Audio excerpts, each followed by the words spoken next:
Wake that ass up. Early in the morning. The Breakfast Club. Yep, it's the world's most dangerous morning show, The Breakfast Club. Charlamagne the God, Angela Yee, DJ Envy had to step out, but man, we have the author of one of the best books I read this year, Resmaa Menakem. You definitely took Envy's place. Resmaa Menakem, author of My Grandmother's Hands, Racialized Trauma and the Pathway to Mending Our Hearts and Bodies. First of all, it is a pleasure to sit down and talk to you. Thank you, brother. How are you? I'm doing well, man. I'm doing well. Busy, but doing well. Absolutely, absolutely. Now tell folks what this book is about. So, brother, the book is really about racialized trauma and how more often than not, when we think about racism and white body supremacy, we think about it from an intellectual place, like, dates and times and stuff like that. But my whole work is really around how trauma lives in the body. And gets passed down. And how it gets passed down through generations. What ends up happening is that we don't just learn from our caregivers in terms of instruction.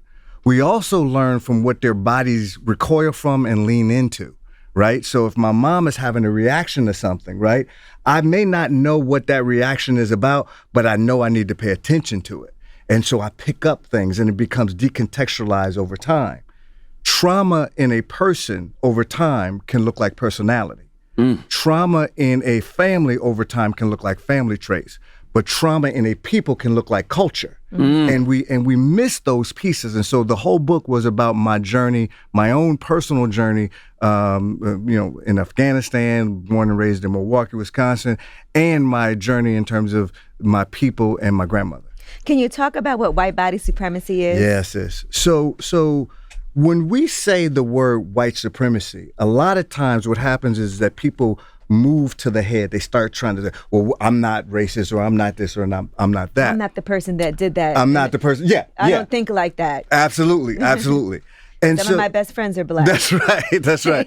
And so what ends up happening is that we end up having an intellectual conversation and not how this stuff actually impacts the body. And so white body supremacy is my attempt to get us to begin to think about what shows up when we're having these types of interactions. What shows up when we see a black body being murdered on the streets, right? What shows up when we see people homeless underneath bridges and stuff like that?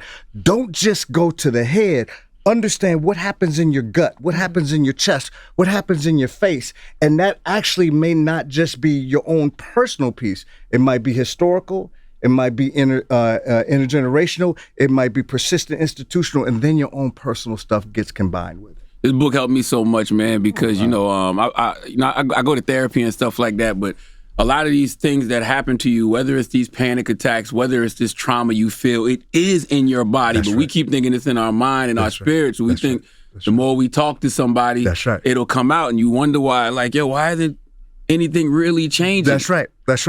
Well, what happens is that, so what's primary in our lives, right, is joy, is resource, is the ability to tap in. Like if I'm tapped, Angela and me and you are friends, if I'm tapped, if you have more resource, I can borrow that from you. You can say, bro, it's all right. Or, you know what I mean? We can borrow that. But what ends up happening is that over time, you don't even know how to ask for things. Over time, this stuff gets stuck. And over time, our parents have not known what it is. So we like pick it up in the bodies. And so what I tell, when I'm training young therapists, one of the things that I do is I say, the most important thing when you're working, especially with bodies of culture and black bodies, indigenous bodies, one of the things that you have to do is you have to slow it down.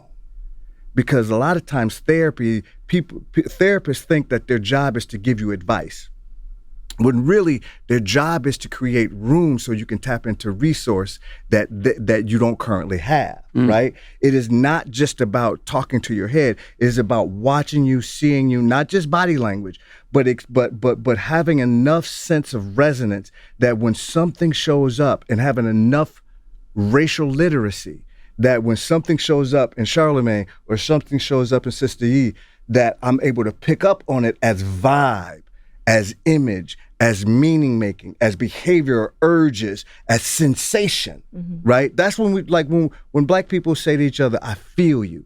There's such a depth to that we haven't really unpacked.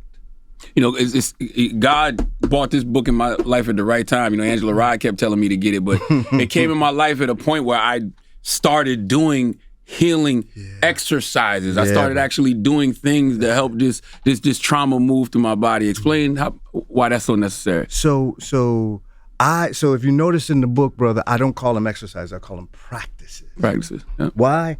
Is because whenever we think about trauma, and specifically racialized trauma, we think about something we need to just purge, right? But in actuality, race, the concept of race has a 400 to 500-year-old charge to it. This is why when you start talking about race to somebody that doesn't look like you notice a charge, like you know what I mean? Right.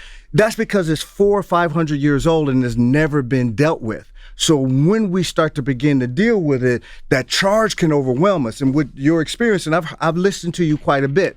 And so some of the experience when you yourself have been traumatized, right? In addition to the historical trauma that gets passed down, in addition to the intergenerational trauma, you don't really know how to articulate. So the practices are designed to go slow, right? And like I had a guy interview me about 6 months ago, and he said, "Resmaa, I read your book in a month, or I read your book in a weekend." I said, "You got absolutely nothing out of that book when you read that book in the weekend." That book you're supposed to do the practices, because in the practices something emerges.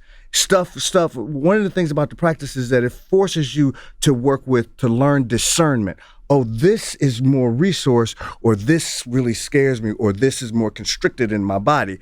When we're traumatized, that's all blended together. We don't know how to discern one sensation from an image, or an image from a vibe, right? And so the book is designed to help you go slow. And that's why you're getting something out of it, is because it's forcing you up against your suffering's edge, those pieces that you've been able to get around your whole life. It forces you up against it and say, okay, you're going to come back and get another rep. Just like we're celebrating Kobe Bryant, right? Mm-hmm. His birthday was this week. That's right. One of the things that people miss is that when you're great like that, you don't get there just because you have talent. You get there because you're willing to do things that other people are not willing to do. Mm-hmm. So you're willing to go and get what's what I call invited reps. When Kobe first got into the league, he was getting bullied, right? Mm-hmm. And what he said was, okay, I need to invite other reps in, meaning I need to control the amount, the pressure, the feel of this, right? By practicing. The same thing applies when we're talking about trauma, is that sometimes you can't wait for what I call a life rep. Life rep is something happens and you have to respond, right? Mm-hmm. That's too overwhelming. You have to condition and temper your body to be able to withstand the trauma and the stuff that has happened, so you can metabolize it over time and not just be overwhelmed when it shows up. And there's practices for white people as well. Oh, hell yeah. I don't know if I can say hell, but but see, white what happens with white folks, right? So when I'm doing my work, one of the things that happens is I have one rubric that I start from, and then I go from that. And the rubric is, we live in a structure by which the white body deems and has deemed itself the supreme standard of humanness, philosophically and structurally, right? It's the caste system. That's it. So what ends up happening is that in that process, white bodies, and like you know this, white people there hasn't always been white people. Mm-hmm. Irish people, Russian people, there were all of these, right? But the acceptance of whiteness, right, made white people have to give up part of their humanity in order to be white. They had to. You can't participate in brutalizing people, right, without disrupting part of your own humanity. And so the practices in the book are really designed to help white people begin to confront that thing that the ways that they've been standardized as human, right, and me and you've been standardized as deviant from human. They're the normal. And we're deviant, right? Mm-hmm. And so what happens is that not only do through the process of brutalization, the process of whiteness, do they miss part of the humanity. It is standardized, so they don't even feel like they need to even do nothing about it. That's why I have the practices in there for white bodies. Now's a great time to segue into the false fragility of white bodies. Here we go. Break that down. So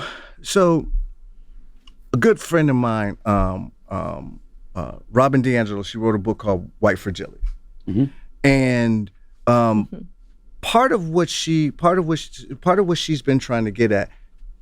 I appreciate that she's talking to white people, not trying to talk to us, not trying to tell us stuff, right? But she's talking to white people. White fragility is really the word, the term is a misnomer. It kind of throws you off a little bit, right? Because the impact of whiteness on us as a people hasn't been fragile, right? It's been brutal. It's heavy, right? hard. It's hard. It's like hits you. You know what I mean? It's like concrete. And so one of the things I talk about when I talk about white fragility, what I say is that there is appearance of fragility, but the reality of brutality. Right? Oof. So what happens is with fragility is that because white folks and white bodies have not had to develop any racial acuity or racial agility, what ends up happening is that when they get confronted with something race, their voice actually, their throat actually clenches. There's no language to it. It's because they haven't had to practice. Us three, we can't navigate in this world not understanding the vibe of race. Right? Not understanding the meaning, right? Like our people could not have survived if we didn't pick up on what was going on in the environment, right?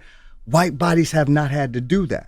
Right? So what happens is when they get confronted with race, they go right up against their racialized developmental line. They go right up against that, and then because they haven't practiced it, they don't know what to do with it. So they either have to blow it through you, right?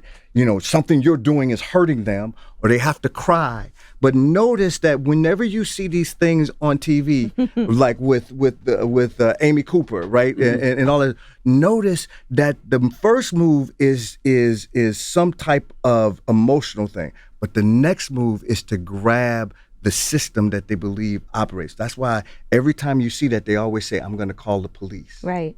Right? Because they know, like they might not be able to articulate it if you ask them a question, but when you watch those things, it's always the same play. The play is cry, right? Because a white woman's tears can move a nation, right?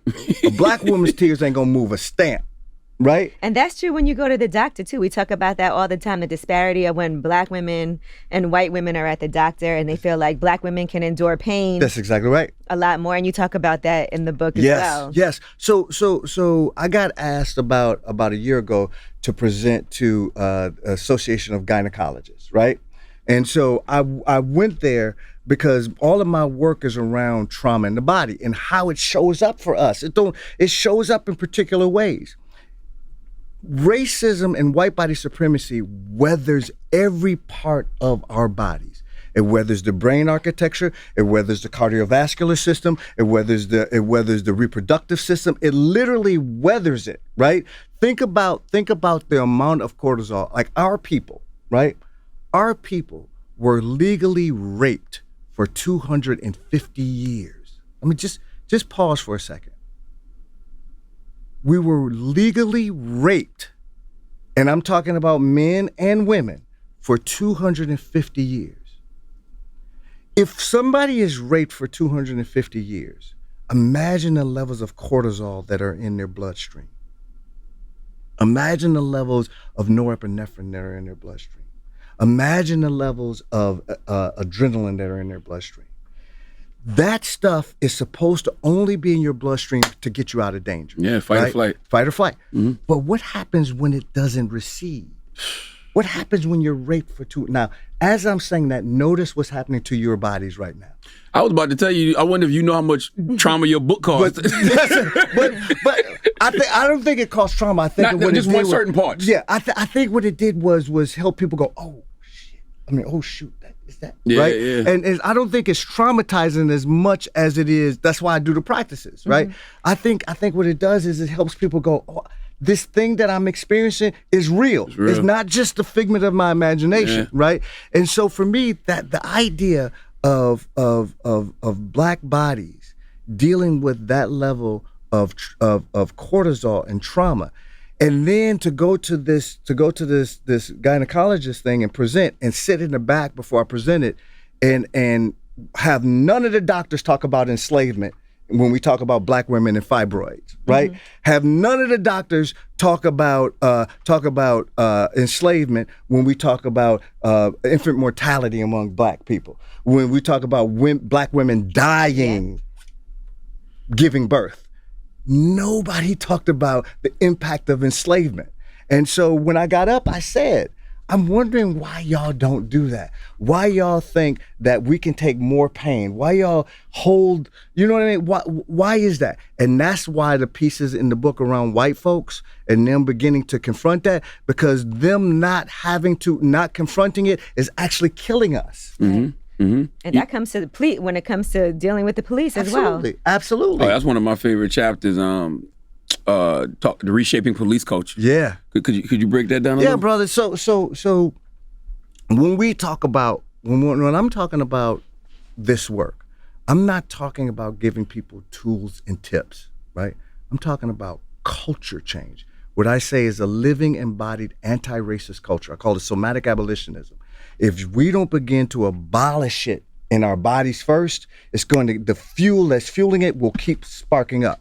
And so when I talk to police departments, one of the things that I talk to them about is that this is not about tweaking around the edges, right?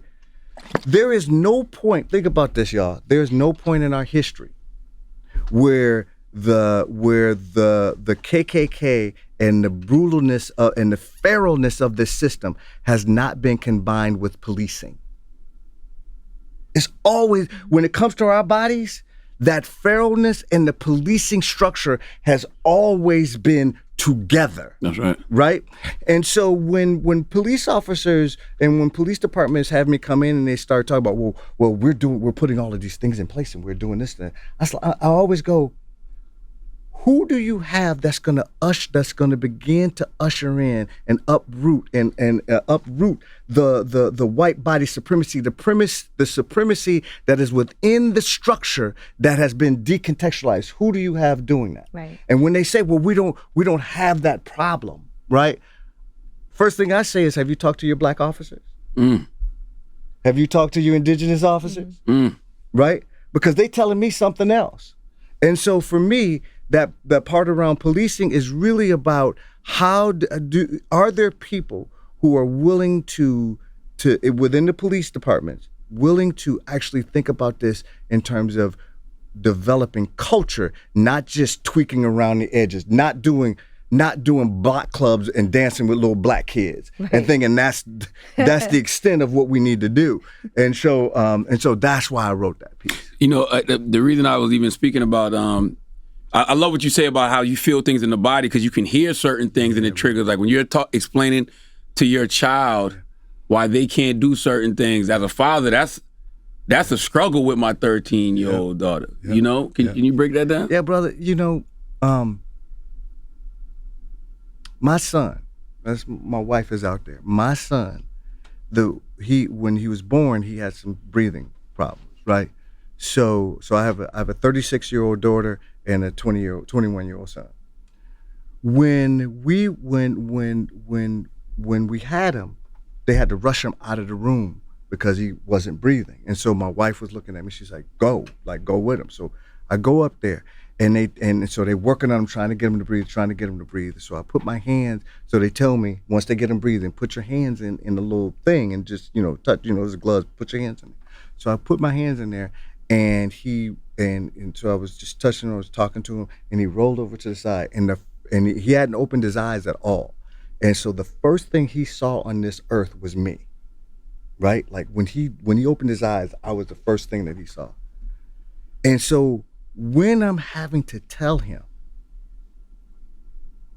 And my son is a very gentle spirit. Like he's a gentle, he ain't no gangster, he ain't no, he like anime and Marvel, right? And but when I'm having to have these discussions with him about you can't do these things. I know you want to do these things. I know your friend is important to you. But I, as your father, I have a certain vibe and a certain sense of things, and you can't see it and you won't understand it. And you might hate me right now for this piece, but I would rather you hate me right now trying to school you on the realities of racialization and the realities of what can happen and what you need to do out here. I would rather you hate me than for you to be dead. And I wonder if because I always wonder, am I creating an inferiority complex in her by saying, you're black, your friends are white, That's you right. can't do what they do. That's Like, does that create an inferiority complex? So remember so there are 6 intelligences that we have. But in this structure, in this culture, we have carved these intelligences down to one. And we only believe that cognition and the way we think is the most important thing. Right. But it's actually crowded out all of the other 5 intelligences. And the 5 intelligences are vibes, images and thoughts and cognition, meaning making, behavior and urges, feelings and emotions, and sensations, right?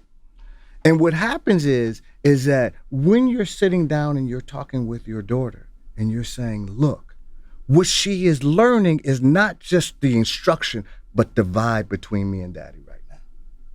Do you understand what I mean? And so if the vibe is resource, there is a less of a likelihood that she will pick that up as inferiority and more of a likelihood that she will pick it up as resource. True. Does that make sense? Hell yeah. Mm-hmm. And so that's so what I tell parents a lot of times that are trying to usher their children through this brutality is if you've done some of your own pieces and you're coming from what's solid in you as opposed to what's wounded in you, right? Your children will pick it up in their nervous systems. Do you understand what I mean? Yeah. That's why the work around me talking about the body is so important, is because there are intelligences that black people have. There are these intelligences that is literally tied to creation that we must cultivate. We got to cultivate it and stop overriding and like pushing it to the side like, oh, that ain't real. So that's real. like clean pain versus dirty pain. That's it, sis. So discuss the difference between what clean pain is and what dirty pain. So let me ask you a question. Mm-hmm. When you read that part, or when you picked up on that part, how did your body respond to that notion of clean and dirty pain? I mean, listen, it's not anything I ever thought about, and I realize I do have dirty pain. And so, and the difference between clean and dirty. So I was like, man, there's some things I got to deal with. So let me tell you what it is. So clean, so dirty pain is that pain where you're with somebody or you're doing something, and something in your gut goes, I need to stop dealing with this person. I really need to do better. And you don't. Right. That's dirty, right? Mm-hmm. Clean is when you go, I need to stop dealing with this person. And then you do. And even though you're in pain, something opens up a little. It's freeing. Yeah, not like, oh, not like that, but just like, you know? Right. Yeah. Because that avoidance can be such a burden. Right. Well, pain. So as adults, Angela, we don't get the choice between pain and no pain. Most of the time, we get the choice between clean and dirty. Right. Right. Am I going to make a choice that's tied to my integrity, or am I going to make a choice to move me around it? That's it. And the rest of the things line up after you make that choice. But sometimes I think your emotions can make you, because we also talked about all these different things in our body and thinking with your brain and cognitively. And sometimes your emotions will but you'll deal with dirty pain because of your emotions Yeah, absolutely. and your body response. And it is painful to make that right decision. That's right. Sometimes. Right. See, this is why when I'm doing my work with people, I don't say that I don't go at people and think that they're defective. Right. I don't think it's defective. When we accept dirty pain, and that's why I don't say versus, I say and, right? When we accept dirty, there's usually a very good reason for it. That trauma that some people look at as a defect. That's right. It's not. The same fuel that impacts our trauma is the same fuel that will make a Jordan or a LeBron or DJ or Charlamagne the God or DJ Envy or Angela Yee. It's the same fuel, right? But it gets metabolized, and we're able to use that for fuel for our freedom as opposed to the fuel that incinerates us and stops us and has us constricted. The resource and joy is the primary energy. Trauma is not primary. Trauma thwarts that energy, and our work is to begin to create room so that energy that is tied to creation can actually emerge. That's what trauma work really is. That's why the body work that I do is around working with the body and helping people work with the body in slow pieces, not all at one time. One of my favorite chapters is Healing is in Our Hands. Is it really? Yeah. Absolutely. Absolutely. You're proof of it. You're proof of it. You know what I mean? That and it's not just cognitive. It is, before we can make those choices about doing better and being better, right? You have to, you get tempered and conditioned along the way to begin to say, okay, now I can make that choice. There are choices right now, Angela, that you can make now that you couldn't have made when you were 21. Right, of course. Right. Right? I thank God for that every day. That's right. Right. But the conditioning and the tempering that took place in order for you to be there was a necessary component, right? The way you talk to your daughter now, right? Some of the things had to happen for you to be able to compare the clean and the dirty, for you to be able to go, yeah, okay. Here, let me talk to you about this particular piece. And people pick up on that. And so it is absolutely in our hands. One of the things I appreciate about you and appreciate about the show is how much y'all focus on Black mental health. I love that because it's changing. People are starting to begin to think about it. Now, access is another thing, right? But it's beginning to change. People are willing to have a discussion about trauma and what can we do about it, and not just seeing it as a personal defect. It is not a personal defect. Black people are not defective. Something happened and continues to happen to us, and the thing that happened to us did not happen individually. It happened communally. So we have to develop communal ways of dealing with this communal horror and stop just thinking that the only way to deal with the trauma is to go into an office. Right? That's the only way. We have to start thinking about how do we create communal ways of healing that and not just individual ways of healing. Yeah, that's what my girl Debbie Deb would say that to me all the time. She was like, therapy is great. It gives you the language to be able to explain what it is you're going through, but you still got to go do these practices that actually heal. That's it. You have to. So I did, you read it in the book. I did 2 years in Afghanistan, right? And in those 2 years in Afghanistan, my job was I worked on 53 military bases in southern Afghanistan, right? And so my job was to go to the bases after it got hit by the Taliban. And my job was to go there if somebody hung themselves, process the base. If a rocket came in and hit, I had to go process the base. And my job was to determine whether or not people could stay, whether the military contractors that were there could stay. I was one therapist with 17,000 people. Damn. Right? So anytime it got hit, I had to go, right? So through the course of that, hearing people's trauma, seeing things I shouldn't have seen, smelling things that I shouldn't have smelled, in order to get through that, I had to override my own pieces in order to be of service to people. So I did that for 2 years, and then I came home. And then when I got home is when the stuff started popping up, right? And so when that stuff started popping up, luckily I had friends, other trauma therapists and people who loved me. Luckily I had a wife that was like, you're gonna have to do something. Yeah. Right?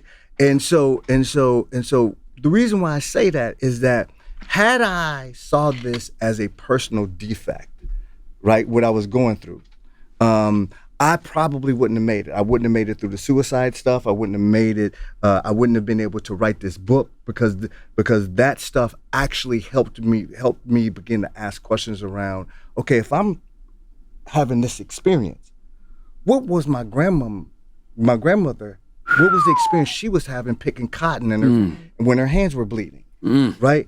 How did that impact you see what I mean? Mm-hmm. And so that's how, so the Afghanistan stuff, all of that stuff, there is a purpose for these pieces. I'm not saying we should be brutalized. I'm saying we can turn that into fuel, but you ain't gonna do it if you ain't practicing. You ain't gonna do it if you ain't getting your reps in. You ain't gonna do it if you just think all you have to do is be tough and override. That's not, trauma will break you down and force you to contend with it or force you to become an idiot. When did you first become aware of the trauma in your body? I would say in terms of the intensity of it. Yeah, or just even, I guess, recognizing what it was. Recognizing. I think I began to recognize it more fully after Afghanistan. Mm-hmm. After Afghanistan, there was no room to move. So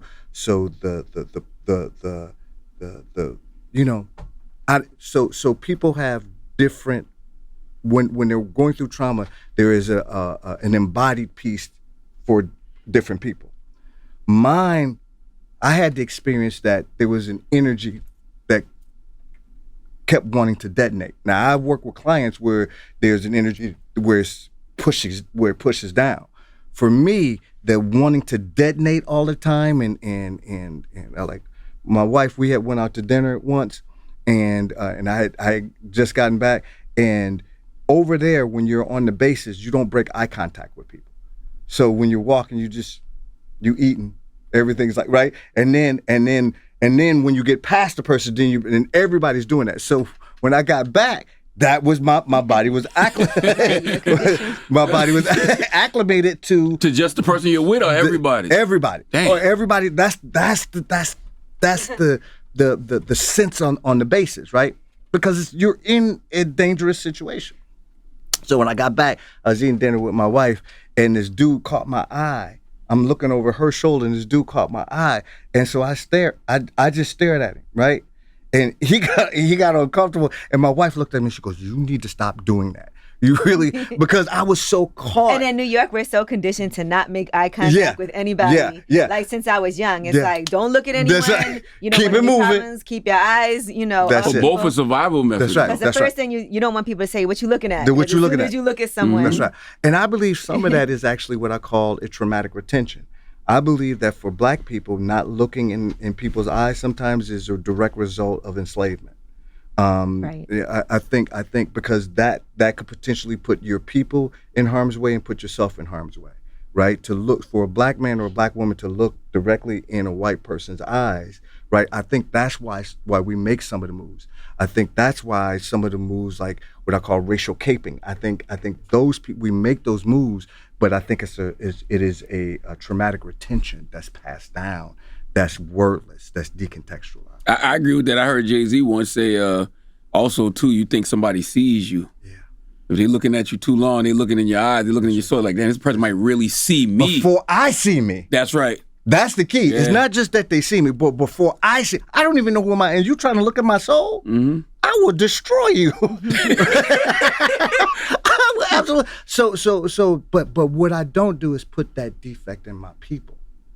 I'm not going to say someone's defective in my people. I'm going to say something happened to my people. That's right. And we can work that. Can we talk about the title of the book, too, My Grandmother's Hands, and what that does represent as far as the work that you've been doing? So my grandmother was a small woman. She's about your size. She actually favors you. When I look at you, you kind of not look like my grandma, but the face. I won't get in trouble. But you got. I got some lotion over here. You want some setup? but I'm gonna get in trouble. But that ain't. You know what I mean. I know. So I take it as a compliment. Okay. So what happened? So my grandmother was a small woman, but when we were young, like 7, 8 years old, we would go over there and stay with my grandmother. And my grandmother, number one, she would be in the kitchen and she would hum. And you notice in the book, I talk about the hum and the vagal nerves and all that. It's a very important piece. But one of the things she would do is lay her legs across my lap, right? Or if my brother was there, lay it across his lap. And then her hand would be on her hip. And so we would just rub her hands. Now, I don't know if y'all old enough to remember this, but back in the day, black folks used to have 2 TVs. The big old RCA Curtis Mathis that was on the floor, and then the little one that worked up on the top of it. And the big one never worked. The big one never worked, right? And so, or the sound worked or the pictures didn't work, something. So my grandmother would be laying there watching TV, and with her head tilted up and her hand would be on her thigh. And so we would rub her hands because she always complained that her hands hurt. So we would rub her hands, and as we would rub her hands, one time I was rubbing her hands and I was comparing her hands to my hands. Like, my hands are very thin and angular. My grandmother had these thick digits, like thick, and then a thickness inside of her palm and the thickness on the back of her palm. And so I was rubbing and I said, Grandma, why are your hands so fat? Why are your hands fat like that? And without missing a beat, she goes, oh boy, that's from picking cotton. Mm-hmm. I'm 7, 8, right? And I'm like, okay, and she must have heard the space, the vibe. So she turned, and her cadence picked up, right? I didn't know what it was, but I knew I needed to pay attention. She goes, boy, you ever seen a cotton plant? I go, no, ma'am. She goes, cotton plant got these birds. This is the way she's talking, right? Her cadence picked up everything. Her cotton plant got these birds in it. And I said, okay. And she said, when you reach your hands in there, at 4 years old, I started walking up and down them roads when I was 4. My daddy was a sharecropper. So when you reach your hands in, that stuff your hands bleed. Until your hands get calloused, your hands gonna bleed, and you putting the cotton in that bale. And I did not remember that story again till I started reading the book. Wow. Till I started writing the book. That's amazing, because then the calluses protect her hands from bleeding, that's right. And then it just gets used to. That's exactly right. And then I took that and said, well, that's how trauma works. Right? Because when I got back from Afghanistan, all of the calluses that I had, I was so used to it. My wife would tell me, I don't even know who you are. I can't feel you. And I'm like, I don't know what you're talking about. Until I started doing the work, until I started working with it. So I wove my own experience in with the historical experience, in with the intergenerational experience. That's how I got it. So the seminal piece was my grandmother, and then me remembering that story 40 years later, right? And go, whoa. And the other thing is, my grandmother, she would complain of her hands, said she had arthritis. I didn't find out till after she passed that she didn't have arthritis. Wow. You see what I mean? Yeah. That she would go, whoo, whoo, like that. And you don't put that stuff together because it becomes decontextualized. She decontextualized, right? But I didn't find that out until after she passed. Yeah, when I read that part of the book, I wish I had asked my grandmother more questions, because she used to love to soak her feet in Epsom salt and warm water and want us to rub her feet. That's it. And I always wanted, and when I read that, I was like, well, damn, I wonder why. It had to be another reason other than she just wanted her feet rubbed. So let me, can I tell you something about that? So my mom I wrote the book, and then when it came out, my mom read it. And she goes, I'm surprised you didn't say nothing, I'm surprised you didn't say nothing about her feet, about your grandmama's feet. And I was like, what you mean? And she said, her feet, you ever seen her feet? And I said, yeah. And in my mind, I'm thinking, they made her pick cotton with her feet. I'm like, damn, it was brutal, right? So she goes, no, your grandma didn't have shoes. So when she was walking up and down them roads, those birds that would break off in the rows and cut her feet up. That's why her feet had that little flap on it. And I was like, wow. You see what I mean? Yeah. And so your grandma, there was probably something there, right? But that's what I mean about how we have to do this stuff communally, brother, is because that's why I wrote the book, because I want us to have the experience you had, like, man, I wish I would have done it, right? Now that you got it in you, when your grandkids, right, they're gonna know, because you're gonna tell them. They're gonna, you see what I mean? And you're gonna be like, when they watch you do stuff that you don't even know you do, they may go, Papa, why you do that? Right? And you can begin to kind of inquire about it. So yeah, that's it. What role do you think nutrition and diet plays in all of this too? All of it, but it's not. But in this structure of white body supremacy, they will use lifestyle choices as reasons for why we are in bad health. Right. It ain't the only reason, right? yes, we should probably not eat as much pig feet and ham hock and all of that stuff, right? We should make sure that we don't have as many food deserts as we have, right? All that different type of stuff. But once again, I don't put the defect in our people first. I want to examine why is it that we don't have access to clean, good food. I want to examine why is it that we don't move our bodies quite the way that we used to. There's a wonderful book called Fat Phobia. It's about how this whole thing, have you read that? Mm-hmm. It's about how this whole thing actually does come out of plantation stuff. This whole idea around being thin and comes out of plantation ideology, right? And so I just really, I think nutrition is important. I think moving your body is important. I think communing with other people that love you and take care of you and are important to you is important. Especially in this time of COVID, I think as a people and as a society, I think COVID-19 was preempted by COVID-16-19. And until we start dealing with COVID-16-19, it's going to be really hard. White people telling me anything about black people's pain is irrelevant to me, because they haven't dealt with their own pain. Most white people that you know are descended from white people who were fleeing something. Think about that. When we talk about the trauma. Yeah, because for them to cause that kind of hate, I mean, that kind of hurt and pain on people, they had to be hurting and in pain too. Brother, for 1,000 years, white bodies, poor white bodies were brutalized by elite white people. Oh, those white people. You break that down early in the book. Yeah. And so what ends up happening is by the time elite white bodies here in America offer poor white bodies the chance to be something other than Irish or you know what I mean, or poor. The brutality had seeded the ground so much so that by the time elite white bodies after the Bacon Rebellion said, you want to be white? They said, yeah. You mean my children might not have to deal? Yeah, we'll take some of that. That piece never got healed. So and what they did was created the black body and the indigenous body by which white bodies would blow all of that stuff and all of that pain through. And that's why I talk about in the book. White bodies have got to get together with other white bodies to start creating culture, a living, embodied, anti-racist culture, not just intellect. You know, I wanted to ask you about something because me and my homegirl dad was talking about this yesterday. It was a Instagram post somebody posted, and they said not everything is a trauma response. Mm-hmm. And they said the point here is we can't just slap a label of trauma onto everything. We can't understand all behavior as trauma responses. We have to think more about the roles culture plays in creating and sustaining trauma responses. And trauma responses aren't necessarily all bad. Yeah, absolutely. Okay. So let me say this. Trauma is personal and particular. Me and you may be homeboys and something happens in front of us, right? A necessary component of trauma is stuckness, right? Stuckness in vibes, stuckness in behavior, stuckness in urges, right? Stuckness. I can't move. Stuckness in mindset. I can't, right? No matter what I do, it's stuck. Something is stuck. That's a necessary component. Something bad can happen to both of us at the same time, and you get stuck and I don't. Right. Right? So when it comes to trauma, right? But there's a higher propensity to get stuck, right? When the thing that happens to a mass of people, right? And happens to children, right?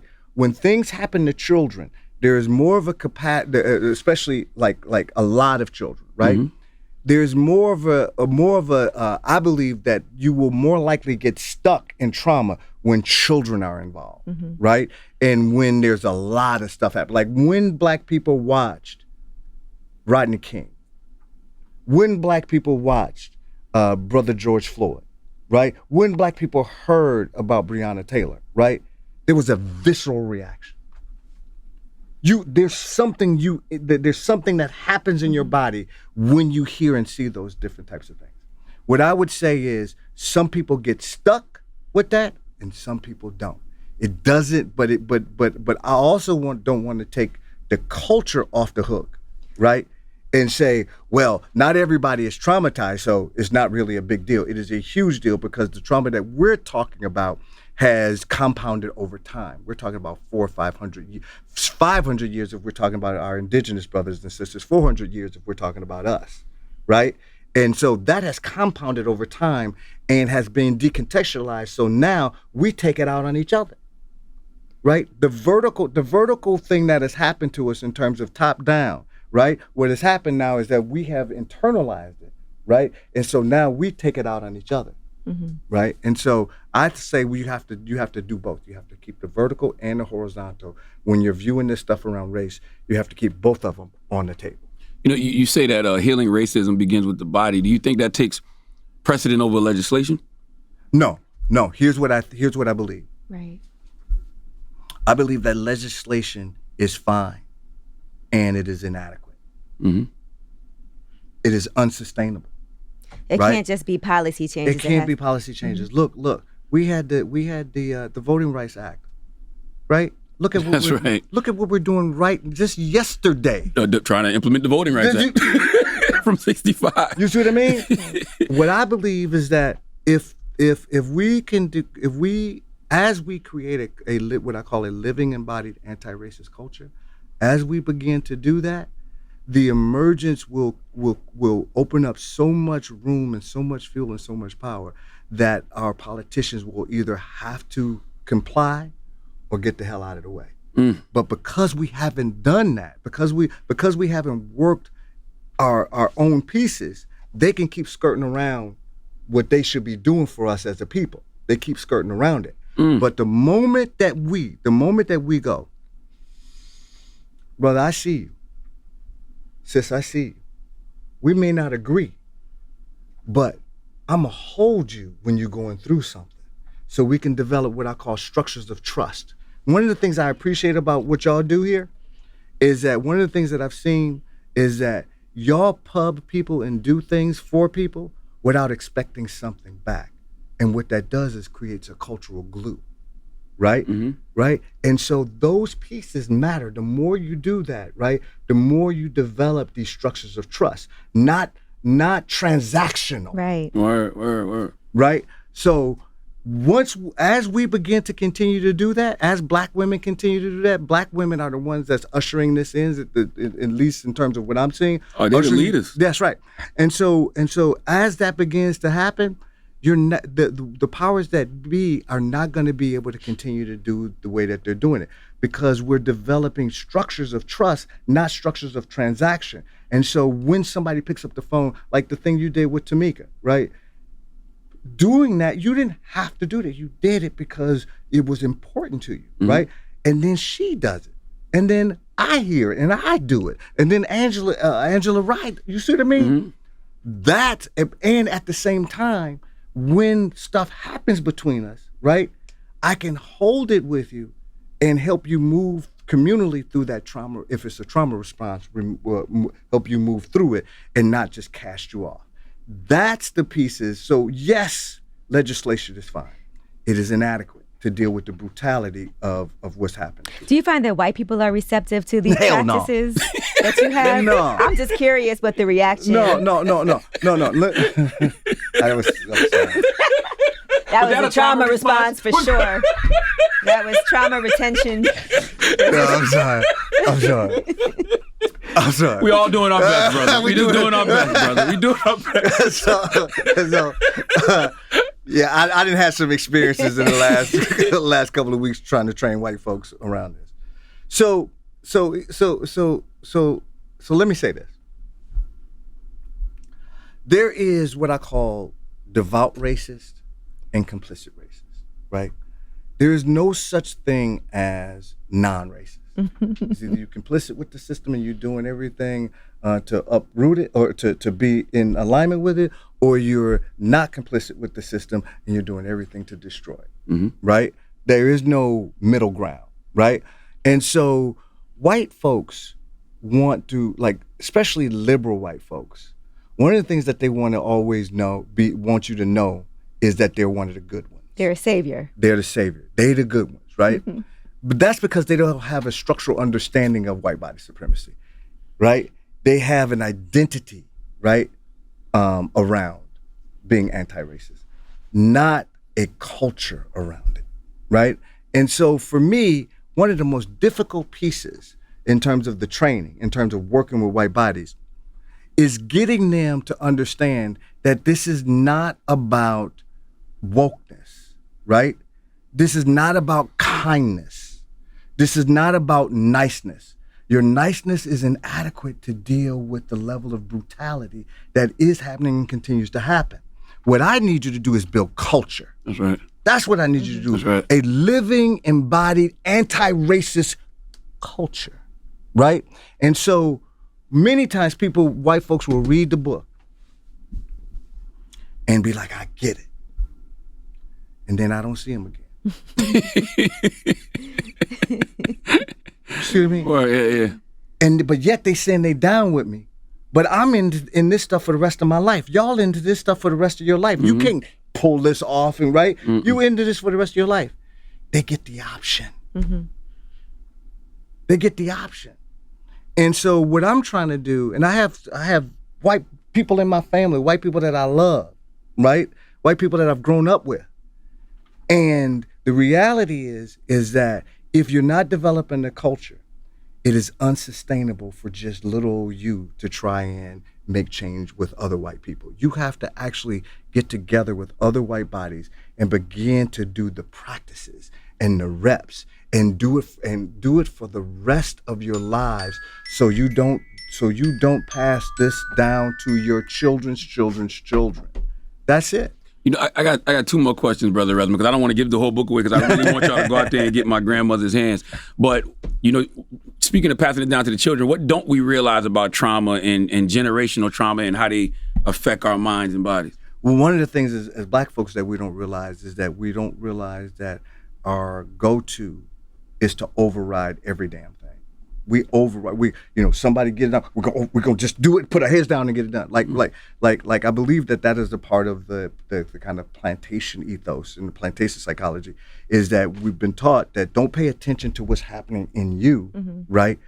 Pay attention to the external force because that external force may murder you or rape you, right? And so what ends up happening is that we don't realize that some of the things that we hold to be valuable, right, are out of balance.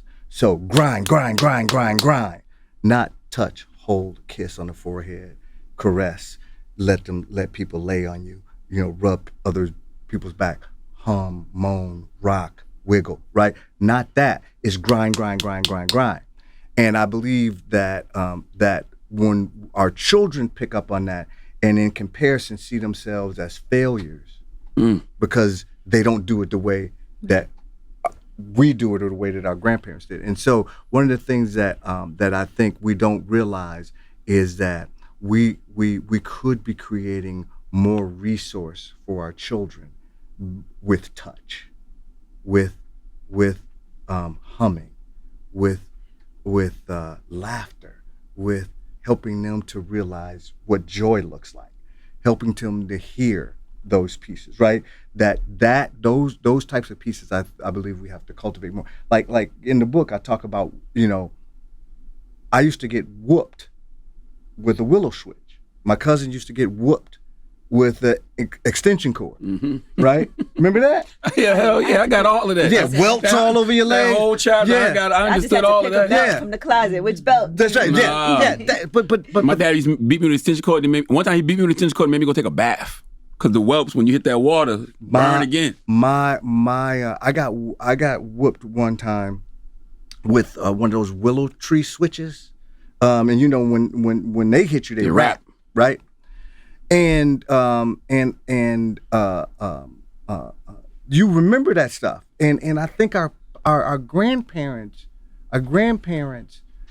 thought that you spare the rod, spoil the child. That all of that ethos.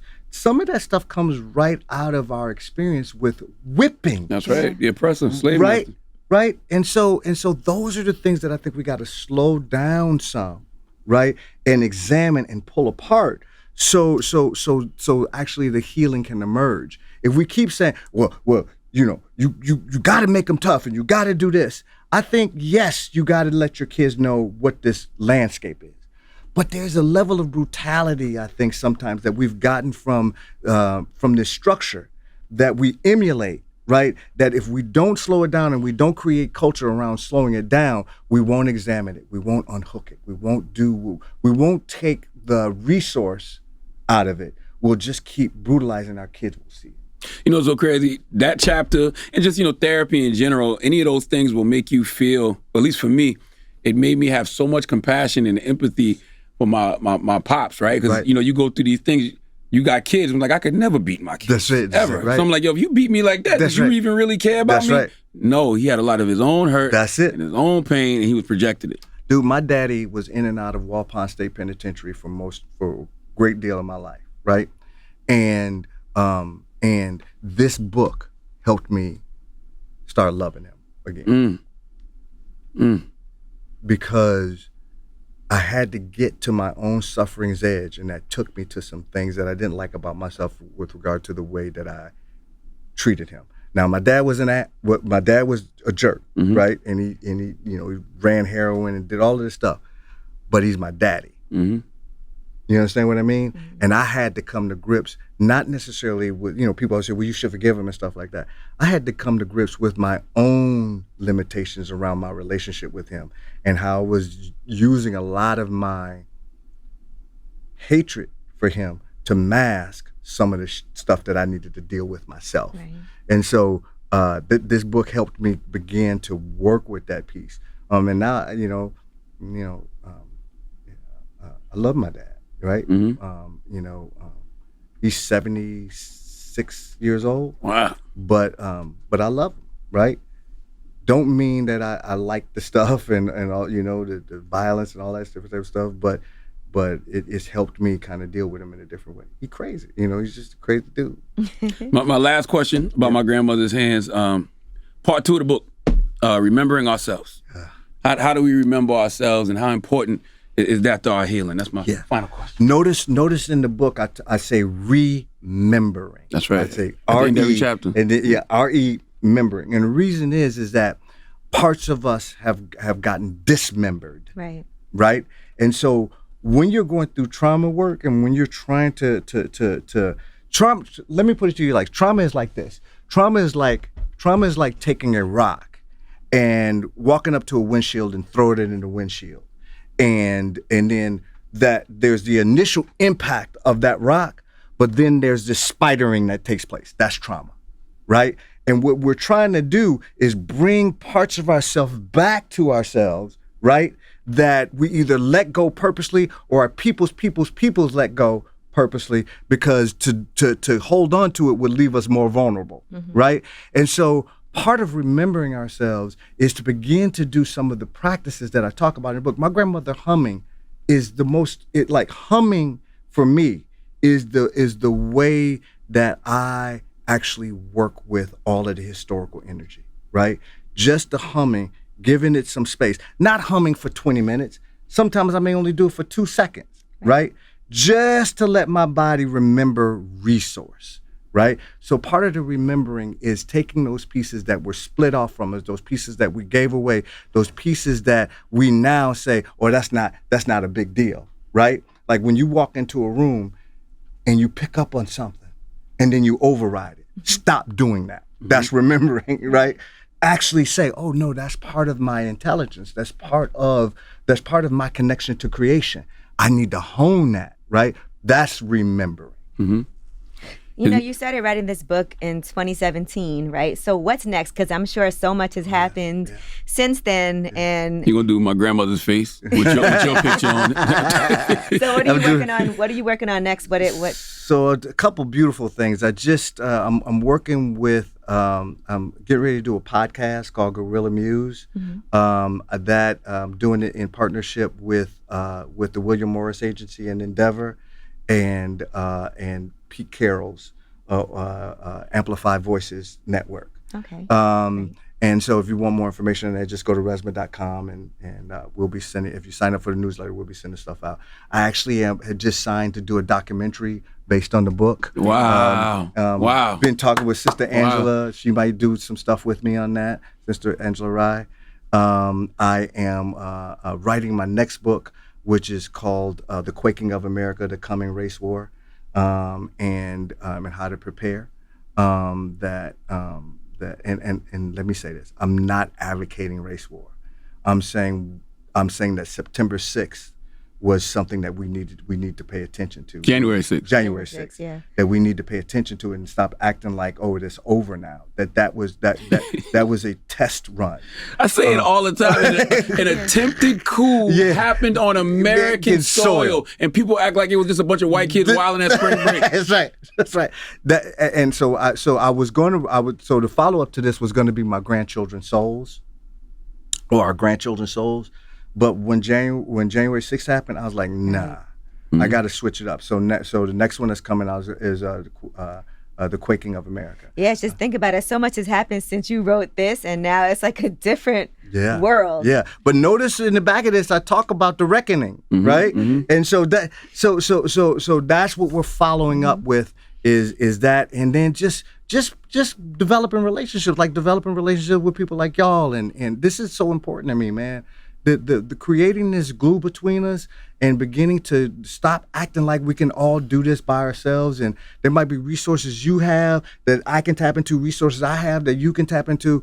And so it's just really exciting. I mean, since it hit the New York Times, man, the world is just kind of blown up for me. So it's pretty interesting. Nah, Resmaa, this book is a game changer. And Angela and that means the world to me, man. Angela kept pushing me. Angela like, yo, you got to read My Grandmother's Hands. You got to read My Grandmother's Hands. And then when I finally got it, she's like, have you finished? I'm like, I just got it.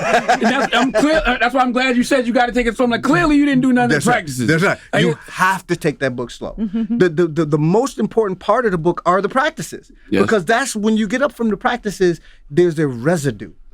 There's right. You can't just go, oh, that was nice. Yeah. That was okay. Waiting to exhale. Oh, I exhale. No, that's not what this is. This sticks with you like grits, right? Mm-hmm. And it forces you to begin to come back, right? It forces you to begin. And then I also on my website I have I have practice books. 12-month practice. Yeah, 12-month practice books. There you go. I got ways for people to work with this stuff. So go to my website, resmaa.com.